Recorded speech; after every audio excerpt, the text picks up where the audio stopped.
le premier 14 juillet de François Hollande en qualité de président n'était pas le plus détendu. Alors que le défilé de la fête nationale de 2023 s'est joué ce vendredi matin sur fond d'une révolte sociale et politique indéniable, revenons en arrière. En 2012, François Hollande est président de la République depuis seulement 3 mois lorsqu'il emprunte l'avenue des Champs-Élysées en tant que chef des armées. Mais alors qu'il tente d'instaurer l'image d'un président normal, le chef d'État socialiste peine à tenir sa vie privée loin des projecteurs.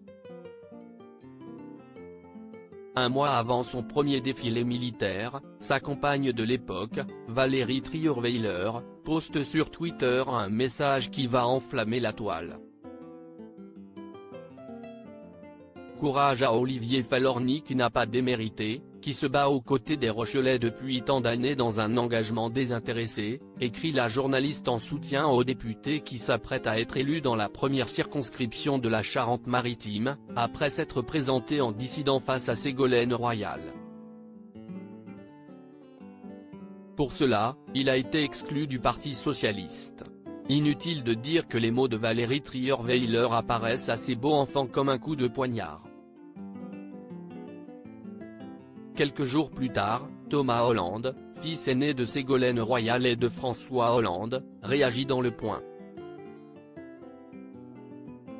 Supérieur à photo, François Hollande, Nicolas Sarkozy, qui sont leurs belles-filles et beaux-fils ?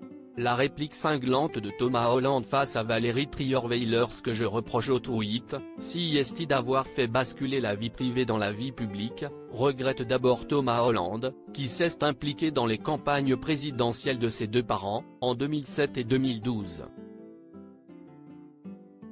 Ça m'a fait de la peine pour mon père, il déteste tellement que l'on parle de sa vie privée.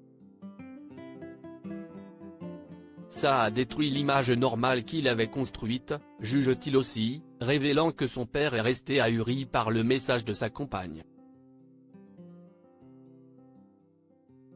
Je savais que quelque chose pouvait venir d'elle un jour, mais pas un si gros coup. Si est hallucinant, fustige-t-il encore avant de déclarer que son frère, ses deux sœurs et lui ne souhaitent désormais plus voir leur belle-mère. Si est logique, non ? De quoi fragiliser l'équilibre familial du président tout juste élu.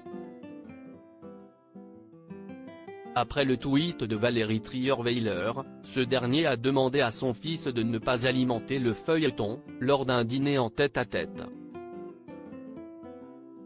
Mais il est trop tard pour cela. En échange, le futur mari d'Émilie Broussoulou exige de son père qu'il s'exprime sur l'affaire et clarifie le rôle de la première dame, pourquoi pas lors de son interview télévisée du 14 juillet. Si est un facteur d'instabilité.